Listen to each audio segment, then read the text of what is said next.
Champions league quarter ফাইনালের প্রথম লেগে ন্যু ক্যাম্পে অপ্রত্যাশিত একদিন কাটিয়েছে বার্সেলোনা। অ্যাটলেটিকো মাদ্রিদের কাছে 2-0 গোলে হারের পর রেফারির সিদ্ধান্ত নিয়ে তীব্র ক্ষোভ প্রকাশ করেছে কাতালান ক্লাবটি। তাদের দাবি অ্যাটলেটিকোর এক ফুটবলারের ইচ্ছাকৃত হ্যান্ডবলে পেনাল্টি প্রাপ্য ছিল, কিন্তু রেফারি ও ভিএআর হস্তক্ষেপ না করায় বড় ধরনের ভুল হয়েছে। এ ঘটনায় উয়েফার কাছে আনুষ্ঠানিক অভিযোগও জানিয়েছে বার্সা। বার্সেলোনার পক্ষ থেকে বলা হয়েছে রেফারির সিদ্ধান্ত এবং ভিএআর এর নীরবতা ম্যাচের গতিপথ বদলে দিয়েছে। তারা তদন্ত শুরু এবং প্রয়োজন হলে ভুল স্বীকার করে যথাযথ ব্যবস্থা নেওয়ার দাবি জানিয়েছে।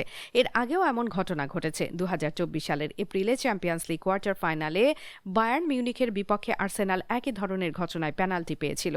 অন্যদিকে পেশোয়ার জালমির আগের ম্যাচে পিএসএলে অভিষেক হয়েছিল নাহিদ রানার। সেই ম্যাচে 3 ওভারে 30 রান দিয়ে উইকেট শূন্য ছিলেন বাংলাদেশের এই তরুণ পেসার। তবে গতকাল করাচি কিংসের বিপক্ষে তিনি যেন নতুন রূপে হাজির হলেন। দুর্দান্ত গতির বোলিংয়ে মাত্র 7 রান খরচায় 3 উইকেট তুলে নিয়ে পেশোয়ারের বড় জয়ে গুরুত্বপূর্ণ ভূমিকা রাখেন তিনি। এর আগে কুশল মেন্ডিজের সেঞ্চুরি ও বাবর আজমের 50-তে পেশোয়ার তোলে রেকর্ড 246 রান। করাচির ন্যাশনাল স্টেডিয়ামে নিজেদের চতুর্থ ম্যাচে নেমে উভয় দলই রেকর্ডের সাক্ষী হয়। এই ভেন্যুতে সর্বোচ্চ দলীয় সংগ্রহ 246 এবং সবচেয়ে বড় ব্যবধানে জয় 159 রান, দুটি রেকর্ডই গড়ে বাবর আজমের দল।